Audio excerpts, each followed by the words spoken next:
Howdy, folks. I'm back. It's been a bit of a run. Dealing with the fire at my store has taken a lot of my time and even more so a huge amount of my energy and focus.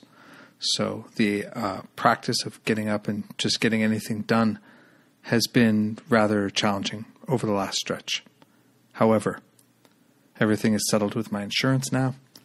I'm waiting to hear about the rebuild on the space, and I am, at the time of recording this, looking at an interim space to see clients out of and start doing stuff, which includes having a nice space to record the podcast in and do this kind of work.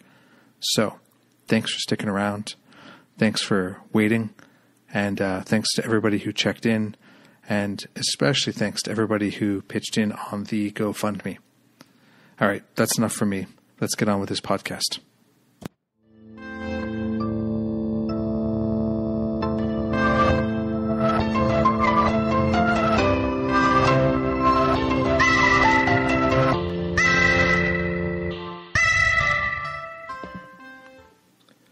Welcome to another installment of the Hermit's Net podcast. I'm here today with Marcus McCoy, and I would say that Marcus is a Renaissance person in a way. You know, I was thinking about how I would introduce them, and I'm like, well, they're into magic, and they're into plants, and they're into perfumes, and I just started thinking, you know, they're kind of into everything as far as I know. You know, there's not a lot that falls outside of the scope of their interests and so on.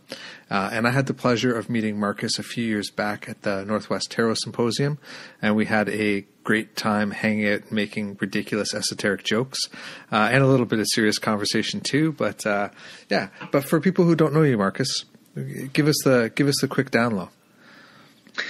Renaissance man is pretty good. That's a pretty good assertion. When I was younger, I would try my hand at pretty much any art form. I just had to be creative, and I'd get really bored or hit like a dead end and have to like pursue some other art form. And yeah, that's pretty accurate for me. Yeah, I own two different businesses. I have the House of Orpheus and Cunning Forge. Cunning Forge is a artisan blacksmithing, talisman-making project that I've started a couple of years ago when I started blacksmithing. I've only been doing that for a couple of years now. I really love it, really passionate about it. And House of Orpheus is my perfume company. I've always had a passion for perfumes. I'm not the typical passion for perfumes, but it's something that's really interested me for a very long time. Mm-hmm. So that project, those are my two businesses. And then we run the Veridas Genii Symposium, my partner and I. And what else? Yeah, I've got we have a lot of different projects that we're working on. For sure. We're also going to be starting and a lot of different things. Very cool. So I guess one of the things that stands out for me, and one of the reasons why I wanted to have you on the podcast, was to talk about kind of what you do for sure, but also the way in which you approach it. Because, you know, my experience of kind of both talking with you and seeing your stuff online is that there is a different sense of relationship to plants and spirit and materials than maybe I run into in a lot of places, you know. And I've seen a lot of talk over the last couple of years as the word animism returns to favor in the Western magical circles. And it seems to me that you've been an animist since before animism was cool, if that makes any sense, you know? But make animism cool, actually. Yeah. Yeah. The Bioregional Animism Project, Bioregional Animism was something that I had coined. I started that many years ago and started an online community back when tribes.net was a thing. Okay. And had the first blog on Bioregional Animism, called Bioregional Animism. That sadly got taken offline when Blogger got bought up or absorbed into Google, yep. And they made it impossible for you to like maintain your or renew your account with them. So yeah, it got absorbed, but I still have all the information. It's still in Blogger. I just can't have the bioregionalanimism.com anymore. You got law. Well, yeah. So tell me about how you came to that. Like how did you come to bioregional animism?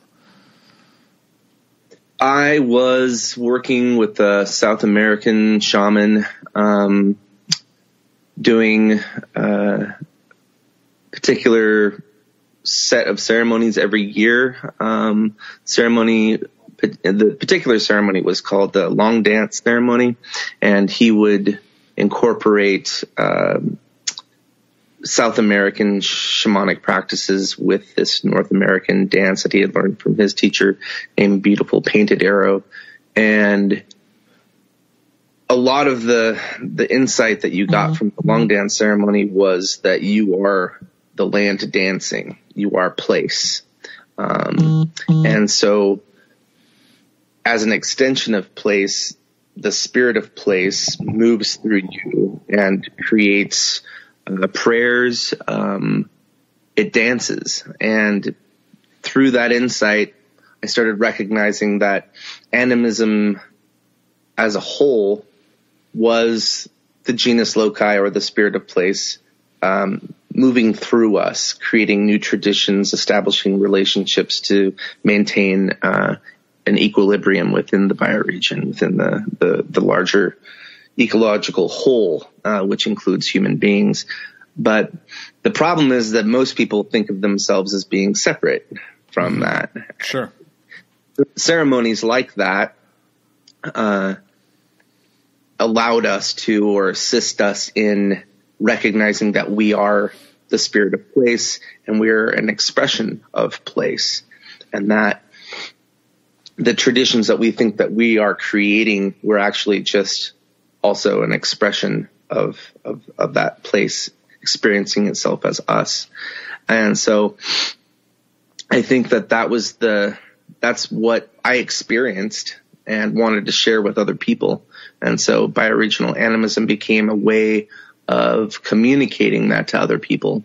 Now keep in mind, animism at that time, I had an anthropology background. I had my degree in transpersonal anthropology, so I was young when this started, and my 20s, and when I first started writing about bioregional animism, and I was incorporating a lot of words that I felt could articulate it carefully, and so I went against the old animist anthropological structure of what animism meant, and for the new research and the new academic perspectives on animism, which were highlighted by religious scholars like Graham Harvey.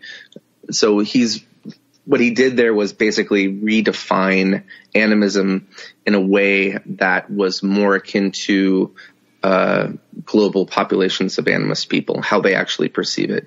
The previous model, the Western anthropological model, or perception of what animism was a projection of Neoplatonism onto indigenous worldviews, where which I mean, that's kind of what the colonists have always done, like sure, from what, doesn't everyone think of things in terms of spirits and, like the mind-body split and all these Neoplatonic ideas?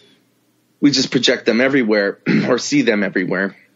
But the reality is that once you get involved with a indigenous worldview and start to learn their perspectives, you start seeing that it's not, there's more than one ontological system in the world, and it's not all Neoplatonism, and they don't all view the world in the same way that we do, in terms of like there being a body and a spirit, and when the body dies, the spirit goes into the spiritual plane, and that's not how all the world sees it.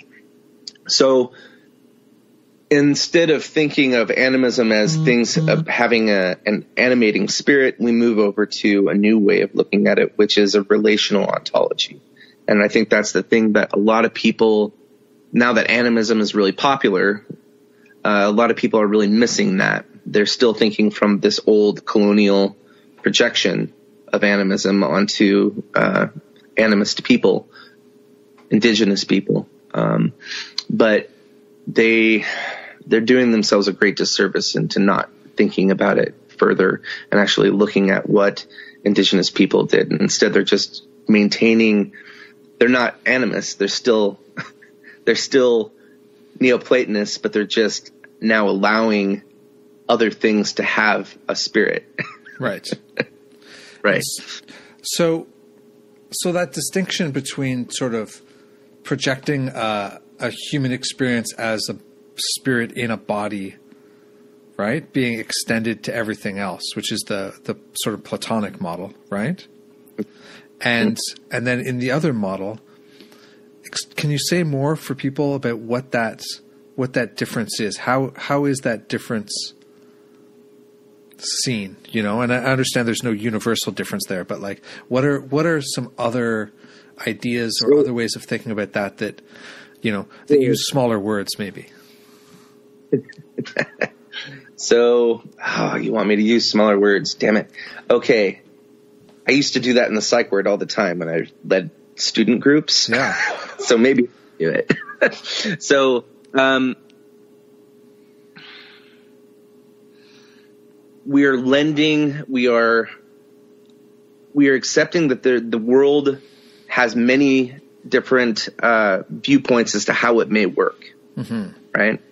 And that not one is superior to another, and that it is very mysterious, and that mystery may never be solved. Yes. Okay. So that's how we can get our foundation of what maybe an ontology is. Yeah. From a simple standpoint. But then, so from a relational ontology standpoint, we're understanding that it's our relationships and how we relate with the world around us that help create the way we perceive the universe. Okay.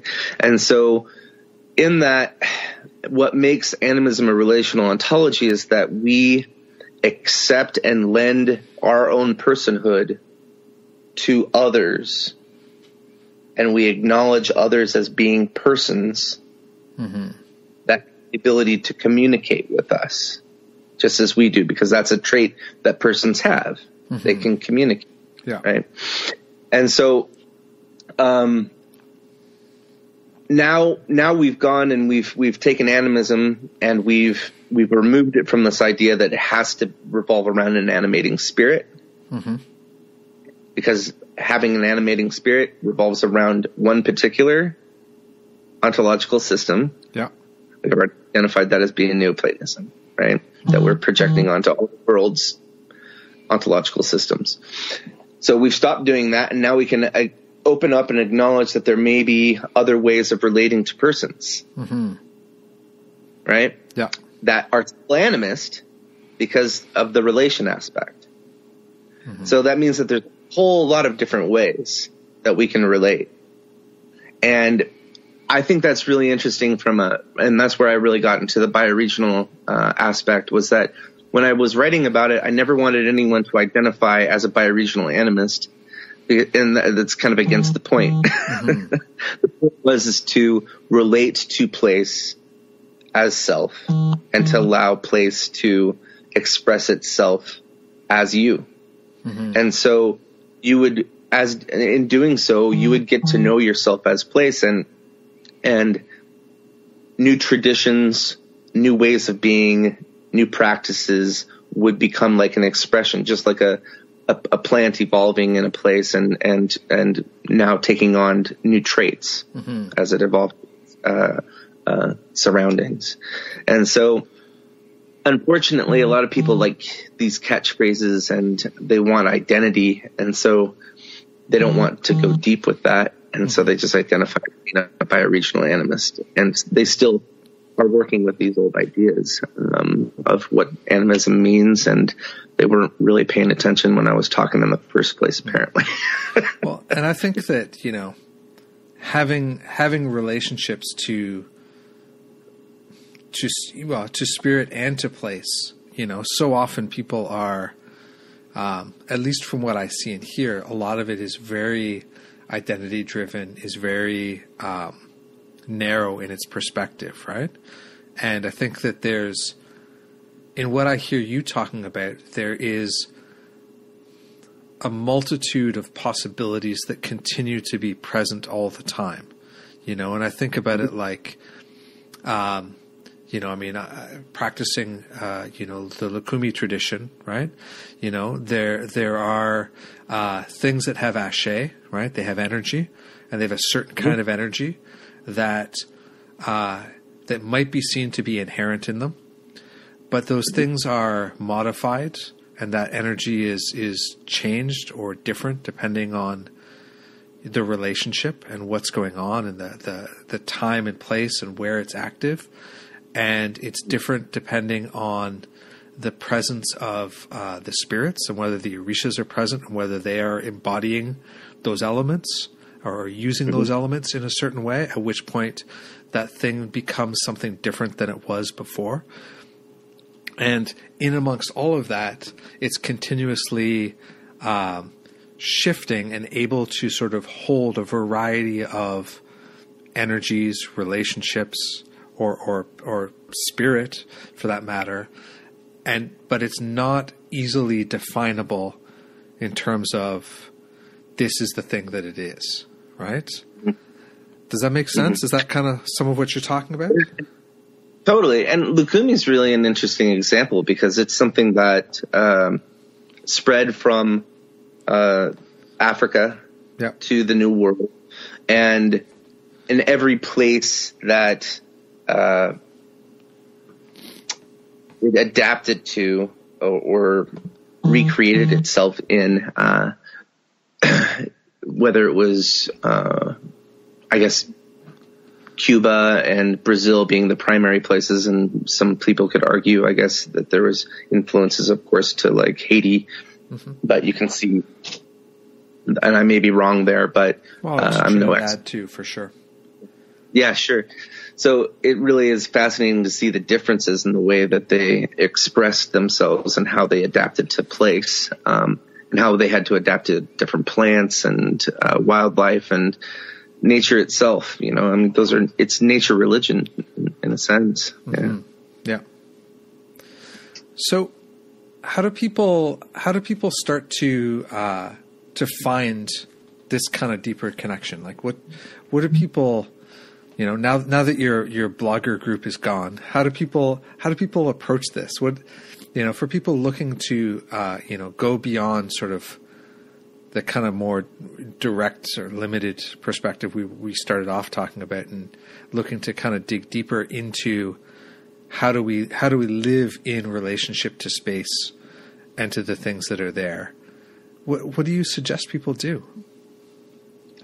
Well, I think, I mean, it's difficult because we're not born with that, you know, like the language of speaking place isn't our first language. You know, we're taught a consumer-based language, sure. You know, a trade language. Yeah. You know, at least in North America, you know, it's what is it, a Creole, or English is considered a Creole or a trade language, which is interesting. But we need to change. We need to learn the language of the land itself. We need to go out and start deconstructing the identity that we've been taught, that excludes place from being self. Right. Like, we got to discover why that is within ourselves, and all these different things that the ego is clung on to create that structure that we identify as you or I. And that's a process that's individual, but it needs to include place and the spirits of place in that process, humbly. And I also believe that one of the greatest ways of accomplishing that is through the venue of humble service. I think finding a way to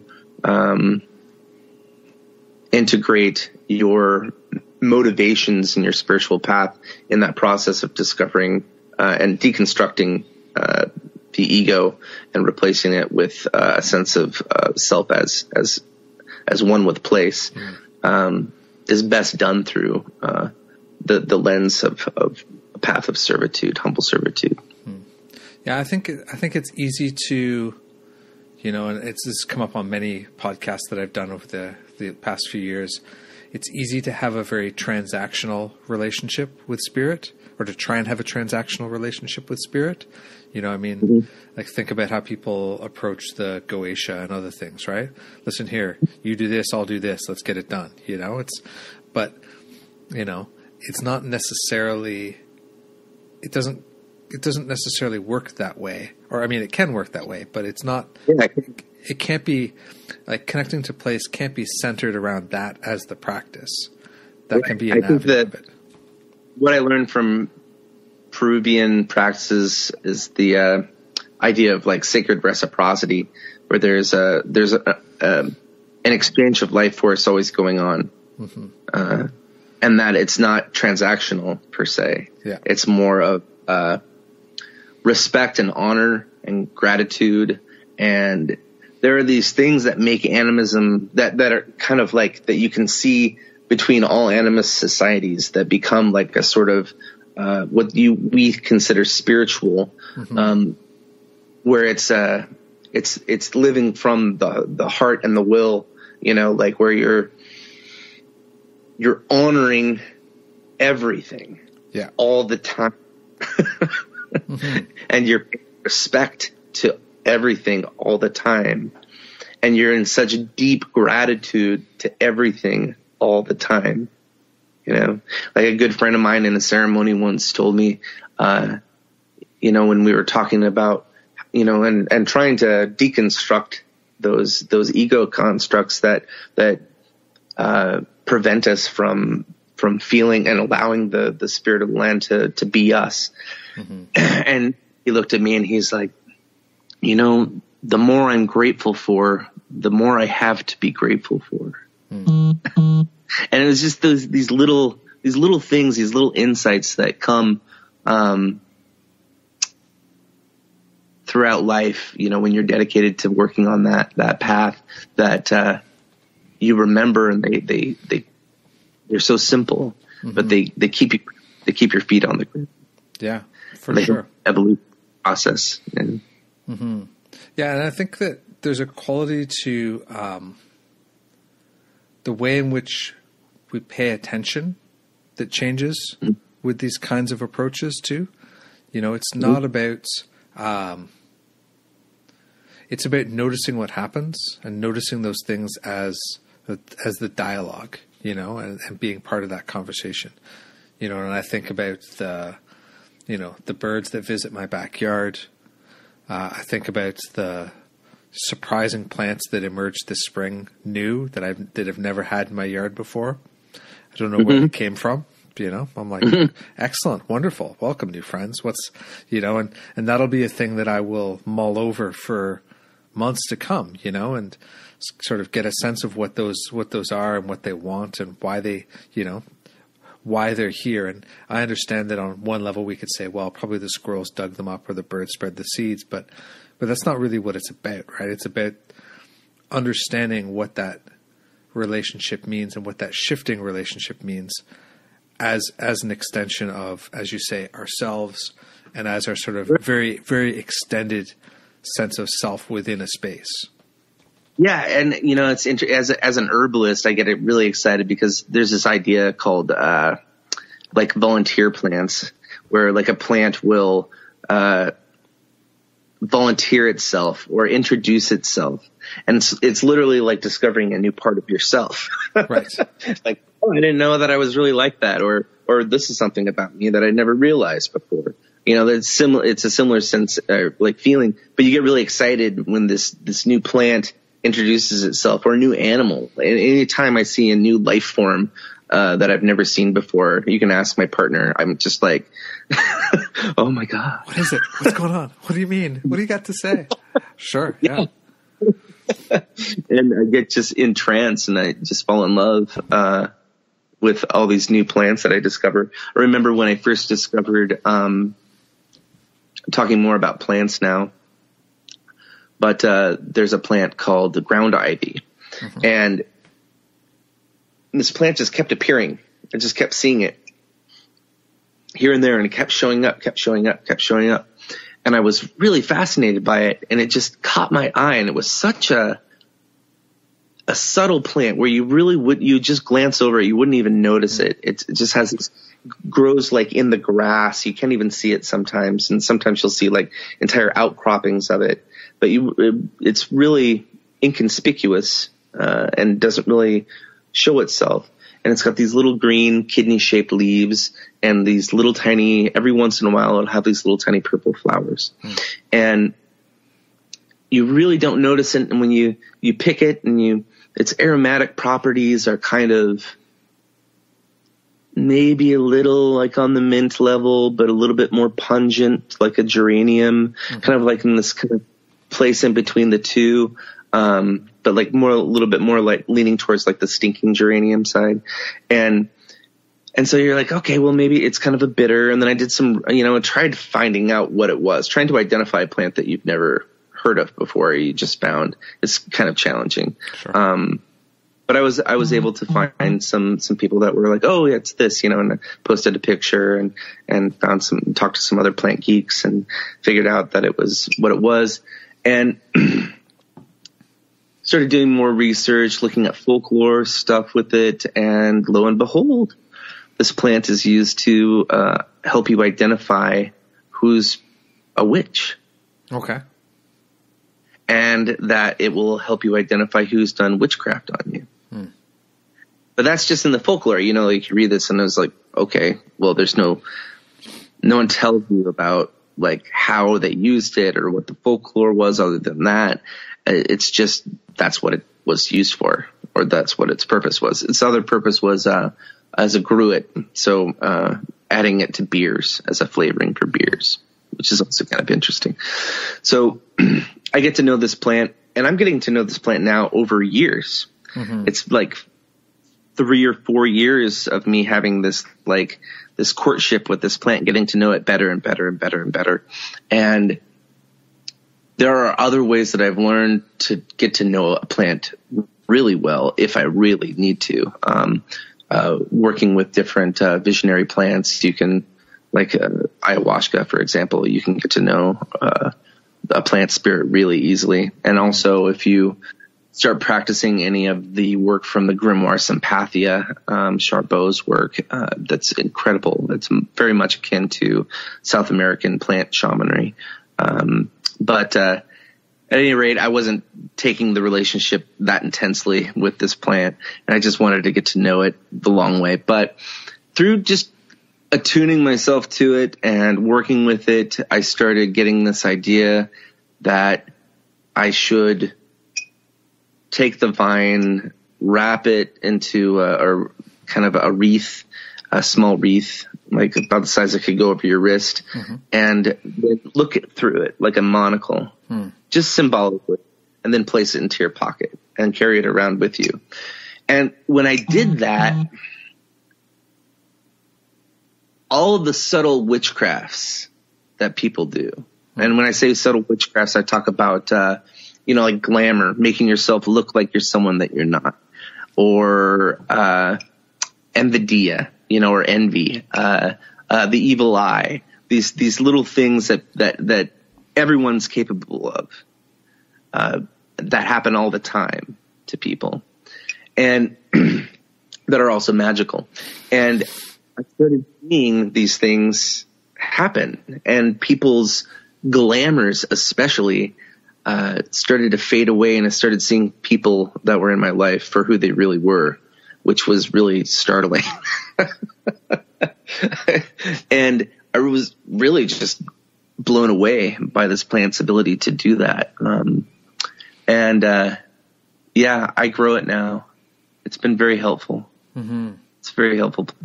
Well, I think that it's one of the things that's fascinating. If you spend that time listening and relating then the plants will show their mysteries, right? You know, and it's so different than the idea that we'll just, you know, Marcus, tell me, what's the way? What's the thing I do? How do I, you know, what's the spell? What's the whatever, right? And I mean, that stuff's great too. Like, it's fine. But I think that becoming curious about it and being open through curiosity to get to know it, I think often reveals something different.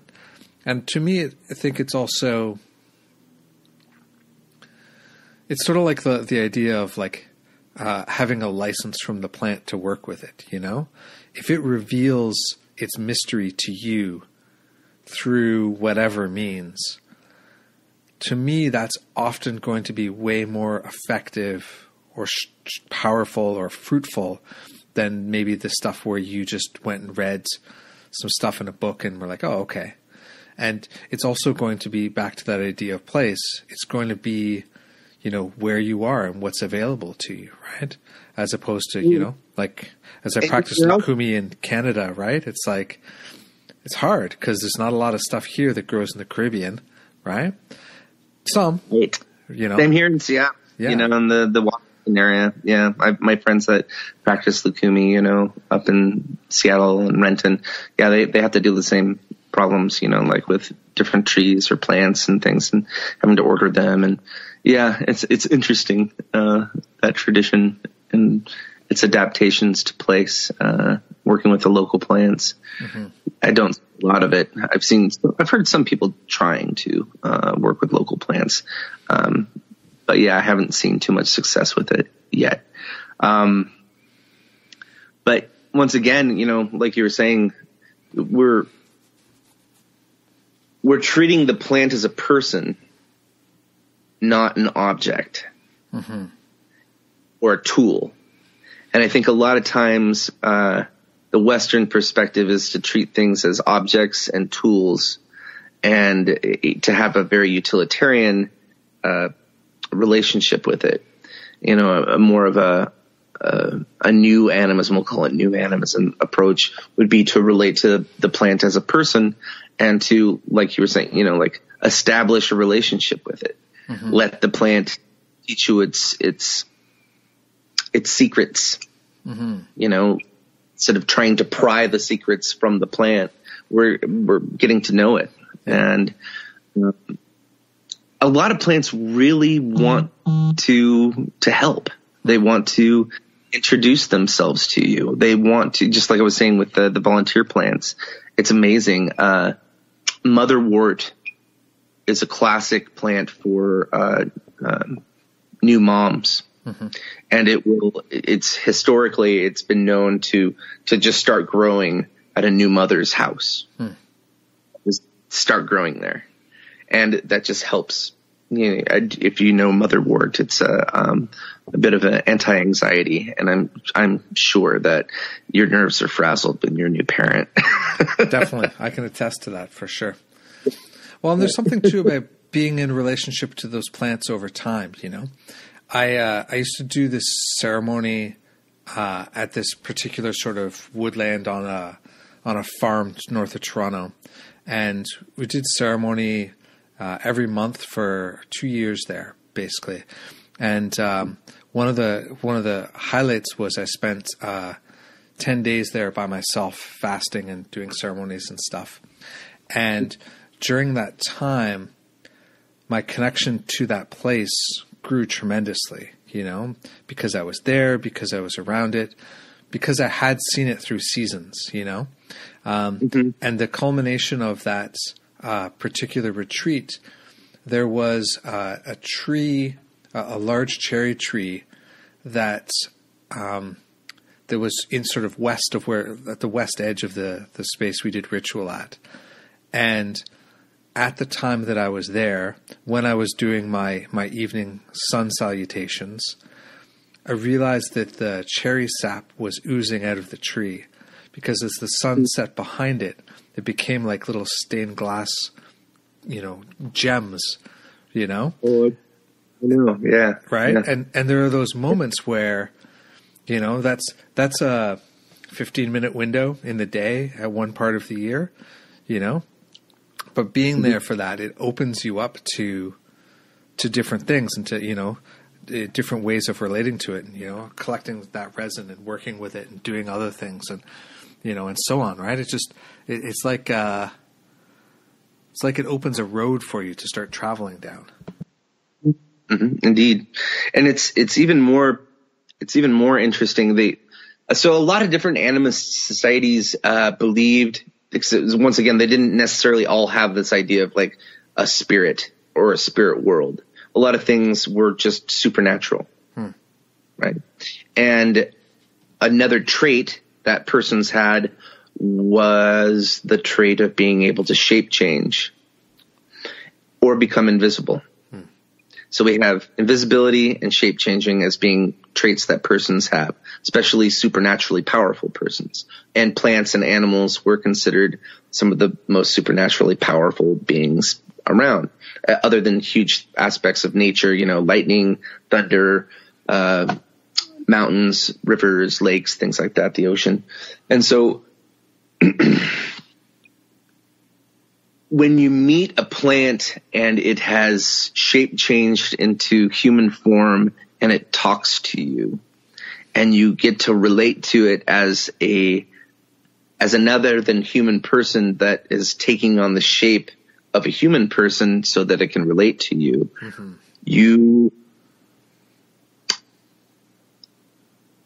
the level of intimacy and the way that you can relate to that plant changes all of a sudden, because we no longer see that plant as other. We see it as human. Well, wow, it's got a human face. It's a person, you know, like, because we're still so indoctrinated, especially, to only see persons as human persons. Yeah. It's very hard for us still, especially I think in Western society, to lend over personhood to other than human persons, or to things that we perceive as being other. Yeah. Even within animist societies, that there were things that they didn't think of as being a person. And that's something that's important to like discuss on the table when we're looking at animism, is that not all things were considered persons. Not all rocks were rock people. Certain rocks were. Yeah. There are specific rocks sometimes, and then sometimes all rocks were considered rock persons. But for the most part, not all rocks were considered rock persons. And that's something to consider and to bring into the conversation. But it's really interesting when you do have that experience, and say like with the cherry tree that you saw, or the experience you have this really beautiful experience with, and you imagine meeting that being, that cherry tree, as it shape changed itself into a human being and spoke with human words in a way that you could understand, and it had a conversation with you, or it taught you something, or it gave you a song, or it taught you a particular type of magic, or it taught you a particular type of magic that you could do with its body. Right? Yeah. Or it taught you lessons and related its own personal virtues. The virtues of the cherry are renowned throughout poetic history. For sure. Yeah. And so, and its use in medicine and culinary things. Like I once met strawberry and had received a powerful lesson from strawberry and sex magic, or how to attract and allure and to use glamour to attract people or to you. Strawberries most definitely are very skilled at that. Your email is going to be full after this comes out now, right? A lot of people are going to want to know how to talk to strawberries. But it's really, it changes when you allow that to happen. And I believe that the work, like I said, once again, really want to introduce more people to Charbot's work and the book, The Grimoire Sympathia. He was a Welsh wizard from the 1800s who was able to basically accomplish much of the same thing that we acknowledge that like South American ayahuasqueros are doing, or vegetalistas are doing with ayahuasca, but through just honing his psychic abilities to communicate with plants. And he did it from a very Western esoteric model, which I think is really important for Western people to recognize. Like, here we have this Welsh, if we want to call him a shaman or a sorcerer or a magician, whatever, you have him doing this thing that we exoticize down in South America and within indigenous communities. And here, this is someone from, like a Western European standpoint. We don't need to go and info mine and culturally appropriate from these other cultures in order to like have communications and to have relationships with plants. And we don't have to borrow indigenous traditions that we don't understand either. This guy has given us, through this book that he wrote, an ability to do that. And so I'd like to encourage more and more people to do it. The book is available via PDF only at this point. It's a very rare book. But yeah, the Grimoire Sympathia is great. Well, and I think that's people should definitely check that out. I haven't read it, so I'm going to go check it out. And I think it's back to that idea of like, what's where you are, right? What's growing where you live? What's growing in the parks and ravines and forests or wherever, depending on where you are. And how can you relate to that?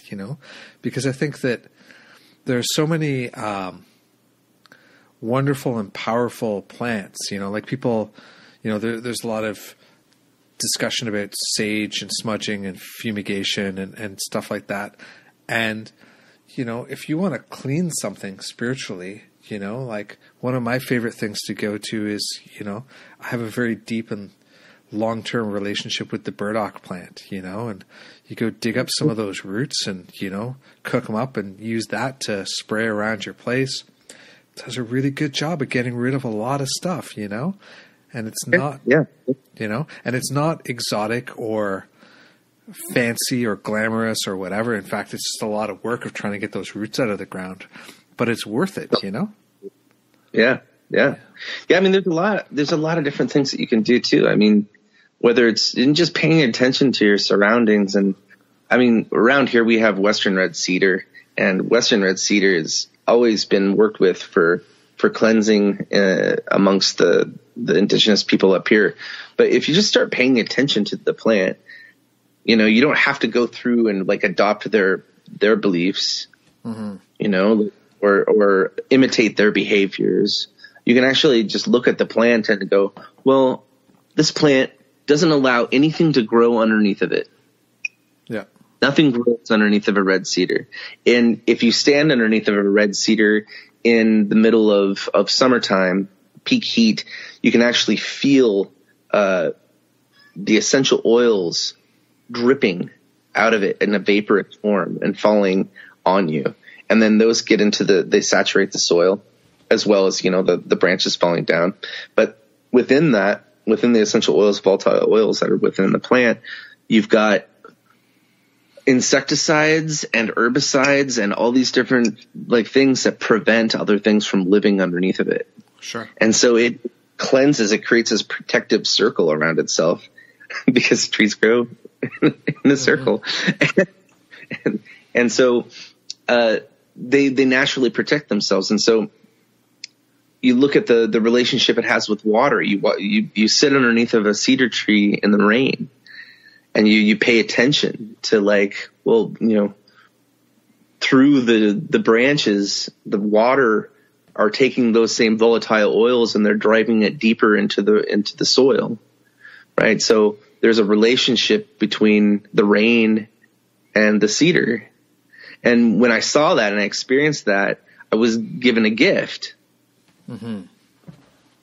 of taking branches from the cedar, like giving some of my hair in return, and like taking a branch or tobacco and taking the cedar branch and dipping it in water and then using that to asperge or to cleanse myself. Yep. And that's not imitating anybody. That's not culturally appropriating anything. That's me sitting underneath of a cedar tree, paying attention to how it grows and what its place is amongst all the other life forms and the forces of nature that help create it. And we can do that. Yeah. We can take the time to pay attention, to learn. And like I said, if you really go deep and you can allow yourself to even allow the land to move you physically, it can move your mind, it can move your voice, it can speak through you. And to actually have that experience and to allow the spirit of place, the spirit of the land, the intelligence of the land, the genii of the land to move you physically in a dance or in a trance state is powerful. And to allow a plant, certain plants are more prone to doing that than others, like teacher plants or tutelary plants. They can come in and they can move you and they can physically teach you and share your body. And when that happens, it's pretty incredible. And it's pretty humbling. And that's when you start, it's through having those experiences repeatedly that you start, that level of reverence intensifies, and that level of gratefulness intensifies, and that level of respect intensifies, and the way you live your life becomes shaped by those things, and they become all by that. And the way you relate to the world around you starts to change. And that's what we would call spiritual, but that's once again, spirit is a word that's kind of constructed by the Western, philosophical language base. And it's not necessarily, we have to kind of find our own way of relating to it. And the word spiritual might not really even apply anymore. Well, and I think one of the things that happens too is that when you're working to be present in that way, whether we want to think of it as the earth reveals more things to you, or perhaps the plants and other things that are there, encourage their friends to reveal more to you, but it becomes this process of expanding and sort of opening towards, deeper access, deeper knowledge, more mystery, because I think that mystery is always a part of it. And I've found personally that, the longer I try and hold this approach to working and being in the world, the more often something emerges, even in advance of when I actually need it, or before I know that I need it too. There's this kind of fascinating thing where something will start to show up, and then, a month later I'll be like, oh, hey, I'm glad I saw you, and now that this thing came up, what do you think about helping me with that? And it's, it's like it was aware of it before I was, right? Which I think is fascinating. And, some of the, I don't know. Yeah. What's the right word? Deeper magic, more wondrous happenings around this kind of stuff, Yeah. Yeah. Those wondrous happenings that kind of maintain and create that sense of awe, having that being a source of humility for yourself, is beautiful. Having more of those awe experiences, to me, that's a motivating factor into the exploration of magic itself, like having more of those awe-dropping sort of experiences where like, oh, that's amazing. Yeah. That's where it's at. It's definitely where it's at. Well, maybe we should wrap it up on that point. Go out and find the mystery and engage the... As I learned in a ceremony once, is that we must perpetuate the mystery at all costs. I like it. Me too. Yeah. So for folks who want to find out more about you or follow along on your great creations and shenanigans on the internets, where should they come and look for you? Where's good places for your stuff and for where you're hanging out? Okay, so I have houseoforpheus.com that you can find pretty easily on Facebook, as well as just houseoforpheus.com. And we're also on Instagram. I post on Instagram multiple times a day for each one of the projects that I work on, just to keep people informed. Then there's also my metalwork, working with talismans and blacksmithing, and that's at Cunning Forge. And we're mostly on Instagram and Etsy. I post a lot of my one-off stuff on Instagram, though. And so just keep updated with the Instagram profile. And then the Veridas Genii Symposium, which is veridasgenii.com. So that's VIRID.